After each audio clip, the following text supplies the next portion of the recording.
Don't forget to like the video, share your thoughts in the comments, and subscribe to stay updated with our latest stories. I never expected that night to change the way I saw everything. My career, my choices, and especially the man I had worked beside for over a decade. But some moments sneak up on you when you least expect them, unfolding like a perfectly timed symphony, each note striking something deep within you. It started as an ordinary evening. The company's annual gala had just ended, and the city lights shimmered through the wide glass windows of the rooftop venue. The laughter of colleagues still echoed in my ears as I stepped outside, inhaling the cool night air, grateful to be away from the noise. My heels pinched slightly, reminders of the long hours spent standing and smiling. Leaving already. I turned to see him, James Carter, my boss for the past 12 years. Silver at the temples, sharply dressed, and always carrying himself with the confidence of a man who had built something from the ground up. At 61, he was as composed and controlled as ever, though something in his expression that night felt different. "Just getting some air," I replied, offering a small smile. That was quite a party. He stepped beside me, hands tucked into his pockets, his usual air of authority softened by the glow of the streetlights. It was. But I'll be honest, these events aren't really my thing. I chuckled. Funny. You host them every year. That's just business, he said, tilting his head slightly toward me. You, on the other hand, actually seemed to enjoy yourself. I shrugged. I suppose I've learned to play the part. He let out a low laugh, and for a moment, we stood in comfortable silence. The city hummed around us, but in that small pocket of time, it was just the two of us, side by side, away from the structured formalities of the office. Then came the words I hadn't expected. "I'm not ready to go home yet," he admitted. "Would you care to join me for a drink?" I hesitated. It wasn't unusual for us to talk outside of work, late-night calls, strategy meetings that stretched into the evening. But this felt different. There was something unspoken in his tone, something that made my pulse quicken just a little. I finally said. Why not? We walked down the street, away from the bright-lit towers of downtown, and into a quieter part of the city. He led me to a small lounge, intimate, with low lighting and soft jazz playing in the background. It was the kind of place that felt timeless, untouched by the rush of the world outside. As we settled into a corner booth, he loosened his tie, a gesture I had rarely seen. He looked at me, really looked at me, as if seeing me in a new light. "You've been with the company a long time," he said, swirling the amber liquid in his glass. 12 years, I nodded. "Have you ever wondered what life might have looked like if you'd chosen a different path?" His question caught me off guard. "Are you asking if I regret my choices?" He shook his head.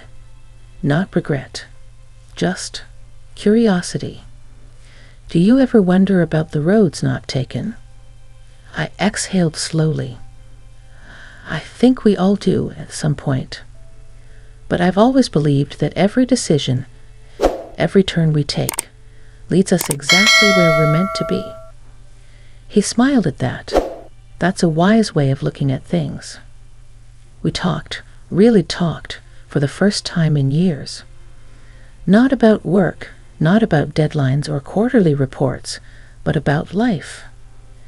He told me about his early years, the struggles of building the company, the sacrifices that came with it. I shared pieces of myself, too, the dreams I once had, the moments that shaped me. Time blurred. One drink turned into 2, then 3. And somewhere between reminiscing and laughter, the air between us shifted. He reached across the table, fingers grazing the back of my hand, hesitant, searching. I didn't pull away. There was a moment, a suspended breath where everything hung in the balance. And then, quietly, he said, "I never told you this, but I've always admired you, beyond just your work. You have this presence, this way of making the world feel grounded, even when everything else is chaos." My heart beat a little faster. I was no stranger to compliments, but this felt different. It wasn't flattery. It was something deeper, something real. "You've always been the one constant," he continued. And maybe it took me too long to realize just how much that means. I swallowed, unsure how to respond. He wasn't just my boss. He was a man I had respected for years, a man whose opinion I had valued more than I cared to admit. And yet, sitting there, in the warmth of that dimly lit lounge, I wasn't thinking about work or professionalism. I was thinking about the way he looked at me, as if seeing a woman he hadn't allowed himself to truly see before. "I should probably head home," I finally said, though my voice lacked conviction. He studied me for a long moment, then nodded. "Let me walk you." The streets were quieter now, the city settling into its late-night rhythm. As we reached my building, we lingered at the entrance. "Thank you for tonight," he said, "for listening." I smiled. "I could say the same to you." A pause, a hesitation. And then, before I could second-guess myself, I leaned in, just slightly, just enough. It was the kind of moment where the world narrows down to two people, where the past and the future fade, leaving only the now. But before anything else could happen, I pulled back, my breath unsteady. "Good night, James," I whispered, stepping inside before I could lose myself completely. As the door closed behind me, I pressed my back against it, heart pounding. Because something had shifted between us. And deep down, I knew this was only the beginning. The next morning, I woke up earlier than usual, my mind still tangled in the events of the previous night. The way James had looked at me, the warmth of his hand against mine, the unspoken words hanging between us. I had spent years seeing him only as my boss, a man of authority, respect, and distance. But now I couldn't stop thinking about him as James, the man who had let his guard down, who had spoken with quiet vulnerability, who had looked at me in a way that made my pulse quicken. I shook my head, trying to clear the thoughts as I poured my morning coffee. This was ridiculous. Nothing had happened.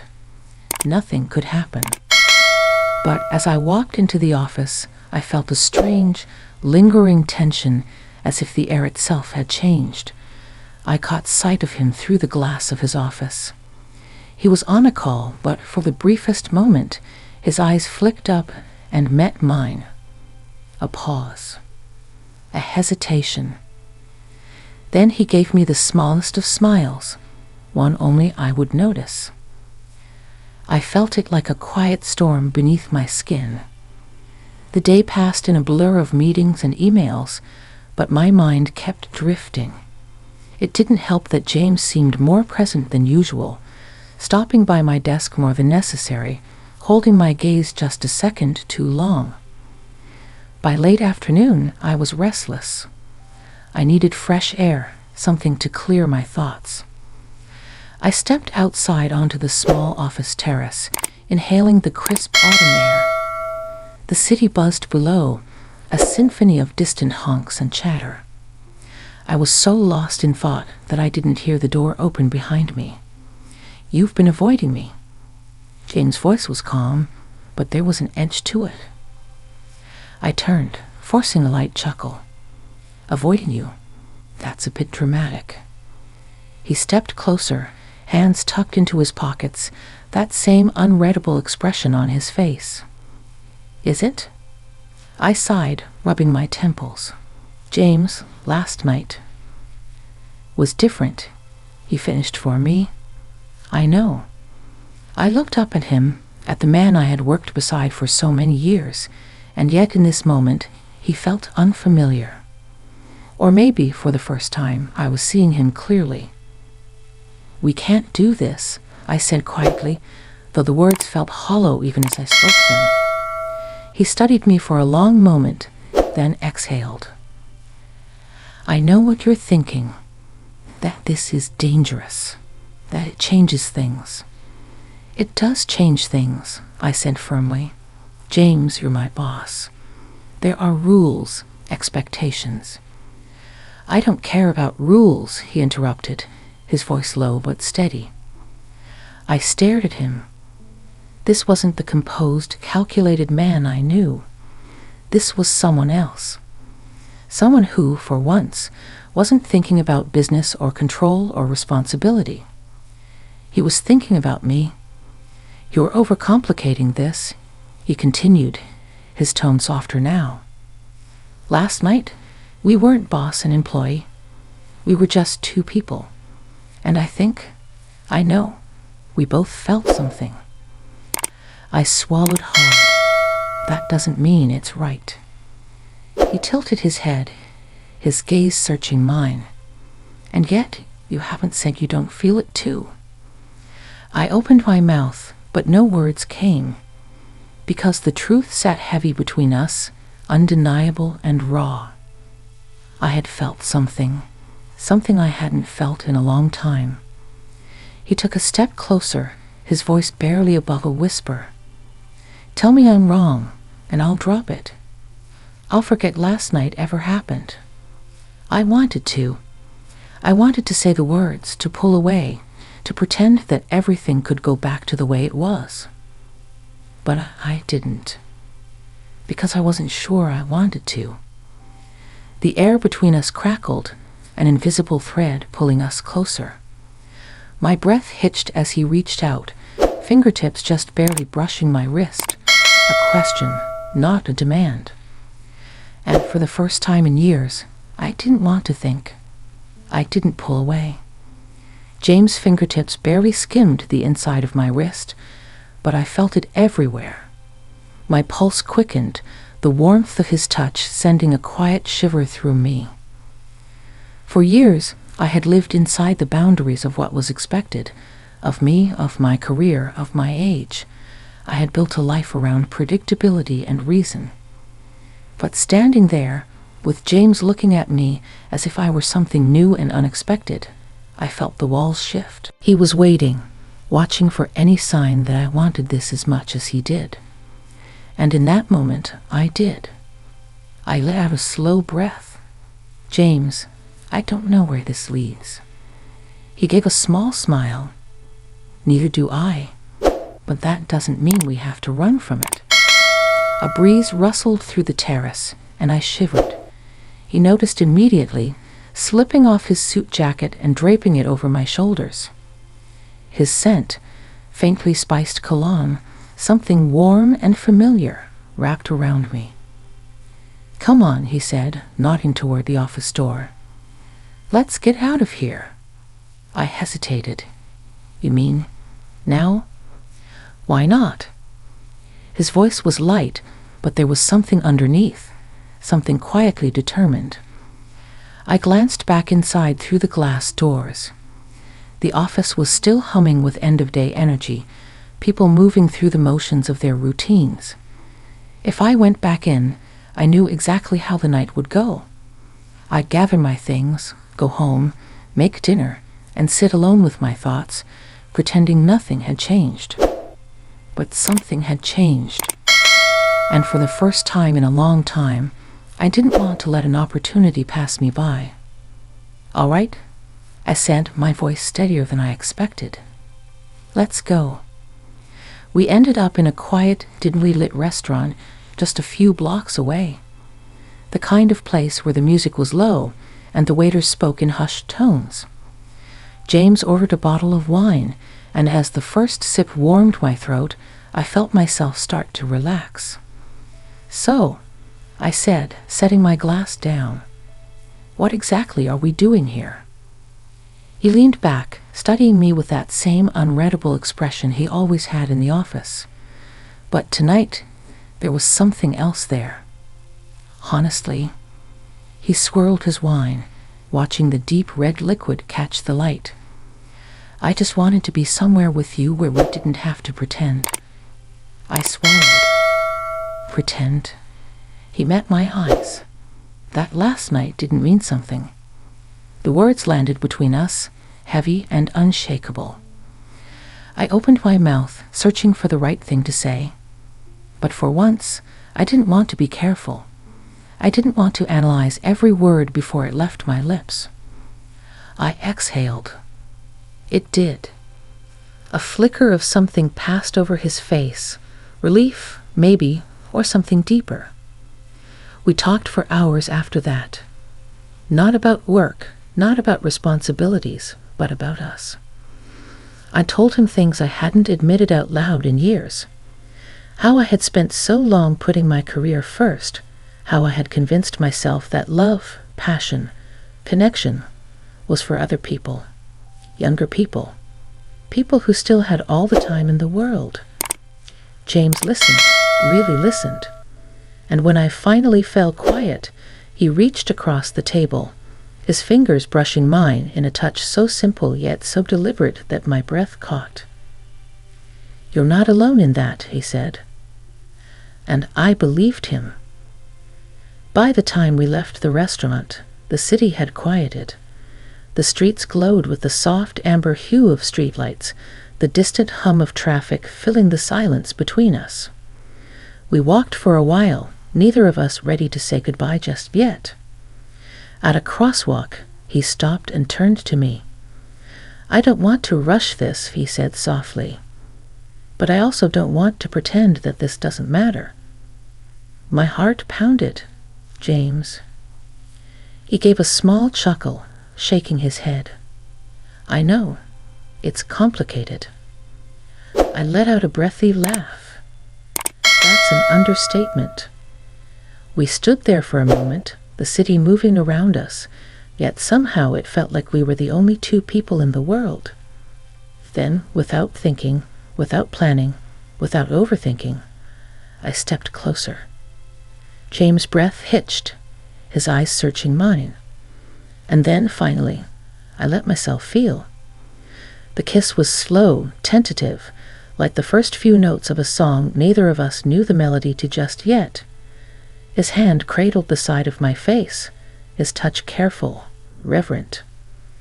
When we finally pulled away, his forehead rested lightly against mine. "This changes everything, doesn't it?" I whispered. "It does," he murmured. "But maybe that's not such a bad thing." I closed my eyes, letting the warmth of the moment sink in. Maybe, just maybe, he was right. I woke up the next morning with a mix of emotions swirling inside me.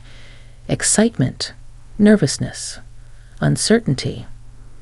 The memory of last night lingered on my lips, in the warmth of James' touch, in the way he had looked at me like I was something worth waiting for. But now, with the morning sun spilling through my bedroom window, reality started to creep back in. I was still his employee. He was still my boss. And we had crossed a line that couldn't be undone. My phone buzzed on the nightstand. "James, morning. No regrets, I hope." A small smile pulled at my lips as I typed back. "Me? None. You." His response was immediate. "James." "Not a single one. Can I see you later?" I hesitated. Not because I didn't want to. I did, but because I wasn't sure what later meant for us.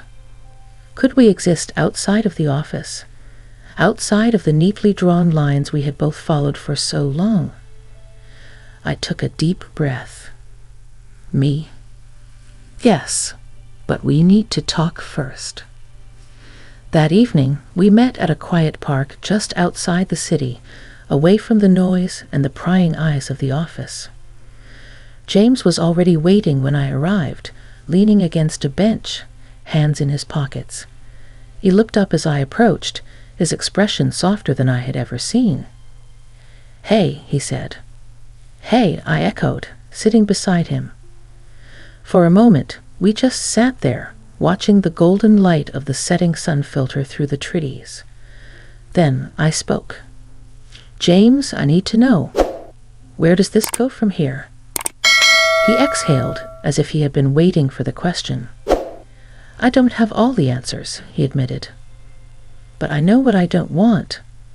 I don't want last night to be something we pretend never happened." I nodded slowly. "Me neither." He turned toward me.